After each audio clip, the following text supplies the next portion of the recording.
the Muslimah in general, submit to the will of Allah. خلاص. Submit.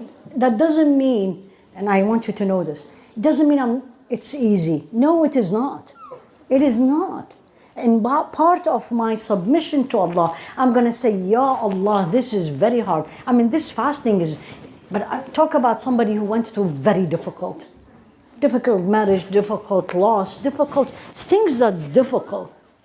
And you're going to tell me I'm going to submit. So I go to him and I said, you told me to submit. Show me how and make it easy. But I'm not going to say it's not fair. Because if I say it's not fair, I'm not submitting. So Muslimat, mu'minat, you think of the others. لا يؤمن أحدكم. You are not a true believer unless you think of your brother and sister. You want them what you want for self. لا يؤمن أحدكم. I mean, just go and look at these hadiths. لا يؤمن, meaning you're not a perfect mu'min. You're a mu'min, but you're not the perfect mu'min Allah wants. The one meaning in this verse. And the mu'min is what? حتى أكون أحب إليه من نفسه وأهله وماله. You are not a real believer unless Allah and His Rasul عليه الصلاة والسلام more beloved to you than your nafs and your wife or husband and your wealth. Me? That's us. So I need to now put Iman, literally go home today and just do it before Ramadan. So it will add to your list of du'as. Muslim, the complete submission to Allah. Of course we believe in the 5 pillars, alhamdulillah.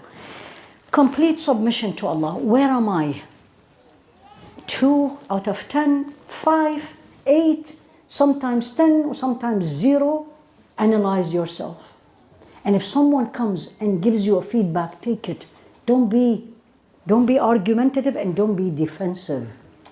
Because it could be as simple as Allah made them speak to give you a feedback. Don't say she hates me. Don't say she doesn't know me. You're defensive. Don't answer. Listen and take it and you go home.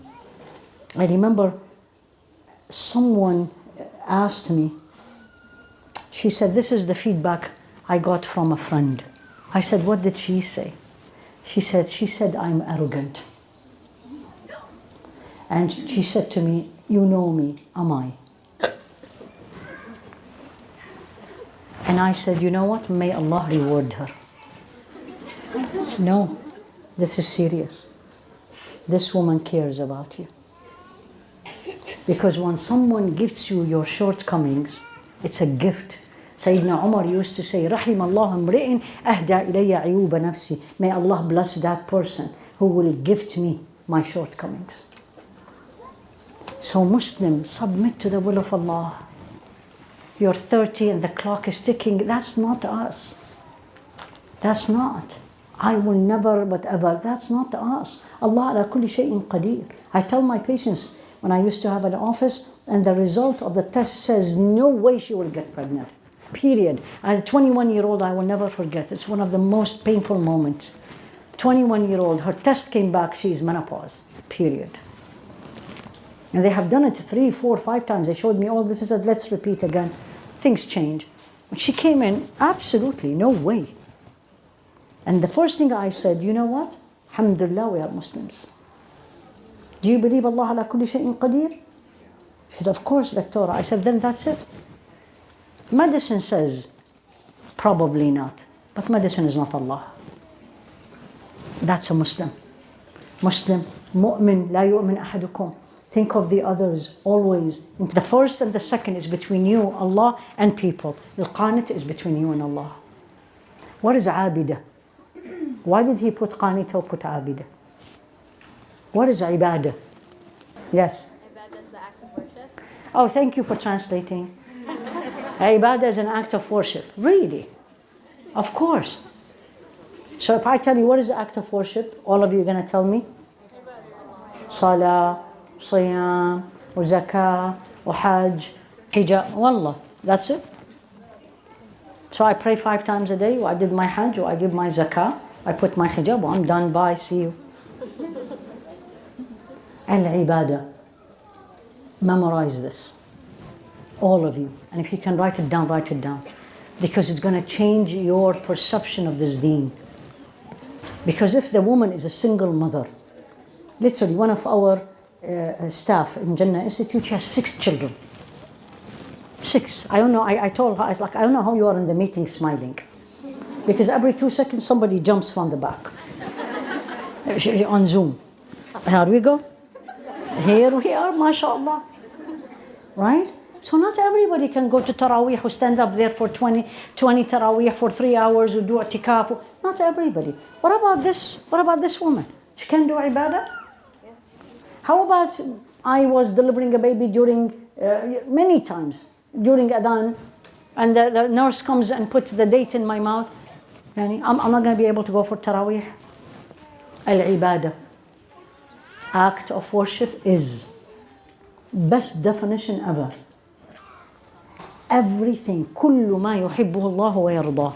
Everything Allah loves and pleased with. Not yet. External and internal. Actions and sayings. Everything Allah loves. Not only love, but pleased with. Meaning the way you are doing it is pleasing to Him. And the act itself He's pleased with. External, now internal. هذا internal is a different story.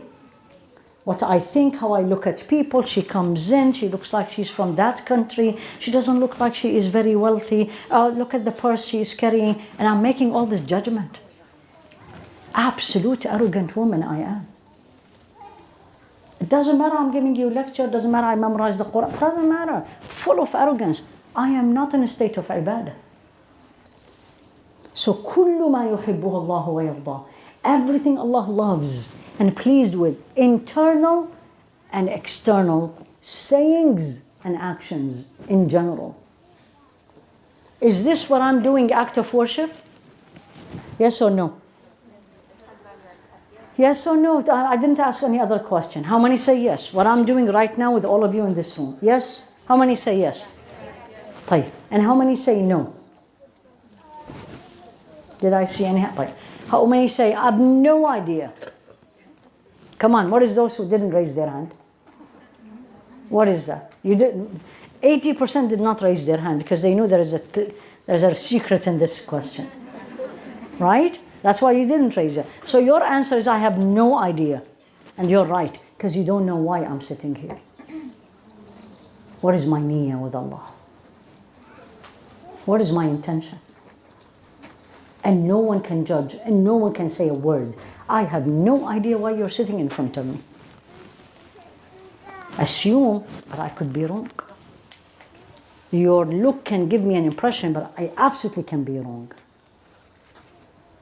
So ibadah is internal, external, act, saying Allah loves and pleased with.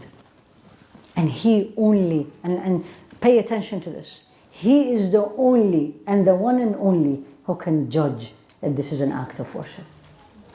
Because you don't know why I'm doing it or why you are doing it. Marriage can be a huge act of worship and can be a huge act of disobedience. Having children, wants to have a children, want to be rich, want to move in this country or that state or this state. Everything can be act of worship. It depends how you will do it. You need to have niyyah, intention in everything you do. Why did you come in today? Most of you would have said, because we want to meet me. That's not for Allah. Giving you up front. That's for a human being. And may Allah forgive me. You came here to learn? Or you came here for Allah subhanahu wa ta'ala? Ya Rabbi Ameen. But if you say this, He will test you. What happens if I didn't show up? He will reward you or He will not? He will reward you or He will not? Then why do you get upset? Or me, traveled 4 hours yesterday in this cold weather, go, come. And then I came in here, Sheikh Masmari called me, I'm very excited to come and see the community, and nobody showed up. Or they told me there will be, whatever, this number here, and only I see 2 or 3 people. If I get upset, I didn't come for Allah. Whatever I say and claim, I came for me. I came so people will listen to me and see me and praise me. Major disobedience to Allah. Major. أول من تسعر بهم النار. Listen to this. The first one, human being, that the hellfire will be ignited with, that person. One of them is حافظ القرآن. First, one of them, more than one, but one of them is the person who memorized the Quran. Ouch. Why? I memorized the Quran. And not me, Ya Rabbi, I mean none of you, Ya Rabbi, I mean. But that person will say to Allah, Ya Rabbi, I memorized the Quran. And he said, yeah, you did, but you didn't memorize it for me. You memorized it so people will say, you're Hafiz. That's not an act of worship.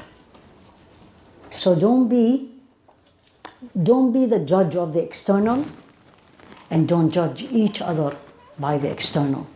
It's everything Allah loves and Allah is pleased with, external, internal actions and sayings. So let me just finish this verse so you all are in the same, because I need you to know who is the real Muslim woman. So far, how many of us, don't show me hands, you say it to yourself, that I am really the Muslim woman. Allah would have replaced the wives of Rasul alayhi salatu wasalam with me. مسلمات مؤمنات عابدات قانتات عابدات تائبات سائحات. They always fast. طيبات وأبكارا. Doesn't matter you're divorced or you're single. That's what he's telling you. Doesn't matter. Oh, she was divorced before. And we say this as a community. And we do that. Oh, my son wants to marry a divorced lady. And I said, and? This is the verse. ثيبات وأبكارا. ثيبات meaning she's not virgin, she had been married before. وأبكارا, she's a virgin. That's the Rasul alayhi salatu wasalam, and we as a community, I'm sure it's the same here. Oh, or I'm miserable in this marriage. Miserable. But what people will say about me, not what Allah will say about me. Always when the woman comes to me and says, this is it, I just want you to tell me what should I do, I'm going to file for divorce. I ask 3 questions. Is there abuse, physical or verbal? Is there haram in the house? Is he pushing you to do haram? The answer is no, let's talk about it. Then we talk about it. And she has a point, but it's not enough to say yes and not enough to say no. I said, listen, you go to your home, sit down with Allah subhanahu wa ta'ala and look at yourself. Where are you more pleasing to Allah? Inside the marriage or outside the marriage? If you are more pleasing to Allah inside the marriage, stay. If you are disobeying Allah inside that marriage, leave. You don't want to lose your dunya and akhirah. So let's, all of us, the real Muslimah, which I'm going to just summarize it, is the woman who her life roam around Allah subhanahu wa ta'ala. He likes it, I'm doing it. He doesn't like it, I'm not doing it. He's pleased with this way, I'm doing this way. He's not pleased with this way, I'm not doing this way. There is no I in this. There is no people told me or what people will say about me.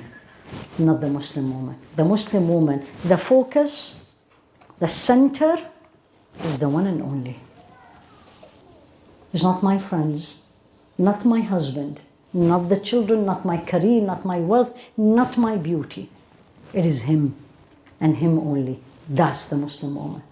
And in all these definitions that he gave, it's summarized, and he then gave the explanation in the last verses that we started with. And he gave 2 examples of women who completely disobeyed Allah and they are in the hellfire, and 2 women who they are in Jannah.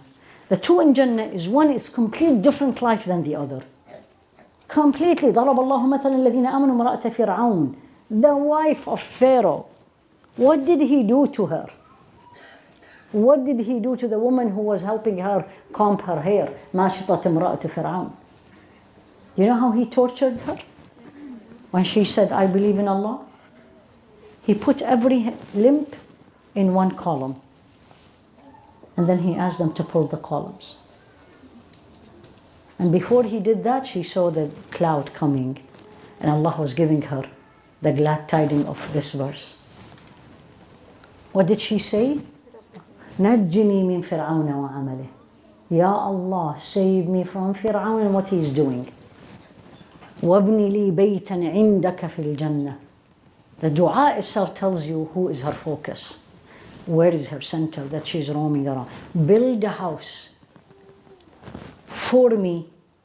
لي بيتا لي عندك with you في الجنة. Scholars tells you she chose the neighbor before the neighborhood. Because she wanted to be with Allah. She said عندك with Allah في الجنة. And then مريم ابنة عمران التي أحصنت فرجها. Allah always praised her that she was a virgin, yet He tested her with a child.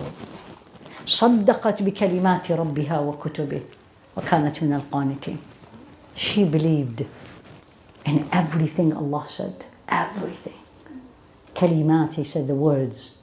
And she was from those who submit. How many Maryams in this room? I'm not talking about the names. I'm talking about the character. Character. If we are as a Muslim ummah, our women are Sayyidah Maryam, we will be the leader of this world. We will be the leaders of this world. Because when the mother is a Sayyidah Maryam, the child is Isa. It's very simple. It's very simple. I always say, وراء كل عظيم امرأة. Subhanallah, I met so many men, scholars, famous men, and they always introduce their wives. And all the time, if there's something not right in that man, in spite of the fame and whatever, there's something not right. And then I meet the wife. Wallahi, and I said his name. And many of those people who are very, mashallah, may Allah protect them, all these, especially many of the shuyukh, you just meet their wives. Meet their wives. And you don't know how difficult it is to be the wife of a sheikh. Especially if he's, as they call it these days, celebrity sheikh. But you can see it. Let all of us be. How long we will live in this dunya? قال كم لبثتم في الأرض عدد سنين. He said, how long you lived on this earth? How many years? I'm translating, right? قالوا لبثنا يوما أو بعض يوم فاسأل العادين. We lived a day or two. Ask those who are counting. قال بل لبثتم إلا قليلا. This is in Surah Al-Mu'minun, the end of the chapter, the believers. He said, yeah, you stayed in this earth little. Few. How many? How many years? 40, 50, 60? What is the oldest person? It's 110. And then, dead. What legacy you will leave behind you as a woman, as a Muslim woman?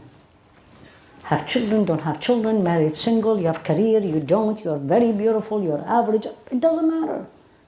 The legacy has nothing to do with this. Nobody knows how Sayyidah Maryam looks like. Our imagination from what we see from the Christians. But there's no description. Right? No description how she is. Because it doesn't matter. Tall or short, doesn't matter. Fair or not, doesn't matter. It's not going to make you closer to Allah. The mother of Sayyidina Musa, Musa. Who is she? How old was she when she delivered him? When she threw him in the river? So each one of you here, Allah, there is a reason why Allah brought me to you and made you choose this topic. By the way, I didn't choose it. There's a reason Allah is sending you a message before Ramadan. Show Allah, I'm not going to be with you. And don't do it for any human being. That's not for Allah. Show Allah the best in you during Ramadan. and especially in the masajid. Show Allah the best. Show Allah the real Muslim, qanita mu'mina. She enters quietly. She puts the shoes in the right place. She prays wherever is available. She's so conscious of the people on her right, on her left. If the child starts crying, don't jump on that woman. She doesn't know. Show Allah the best in you. And don't be like those women. With Sayyidah Aisha, when she saw them, later after the Rasul alayhi salatu wasalam, she said to them, if a Rasul alayhi salatu wasalam saw you, he would have prevented women from coming to the masjid. Many times I remember this hadith when I enter masajid. So show Allah the best. Be grateful that Allah subhanahu wa ta'ala made me say whatever I said and made you chose the topic because there's a message to all of you. And may Allah make this journey easy for us. It's not easy. Everything I said is, inshallah, it's good. But it is not easy to practice on daily basis, on every step, but it is not impossible. Because if Allah said it in the Quran, that means we can do it. And if a human being can do it, we can do it. I can do it, you can do it. But I need to put it as a priority, as a goal. And may Allah make it easy for all of us. سبحانك اللهم وبحمدك أشهد أن لا إله إلا أنت أستغفرك وأتوب إليك صلى الله على سيدنا محمد وعلى آله وأصحابه تسليما كثيرا.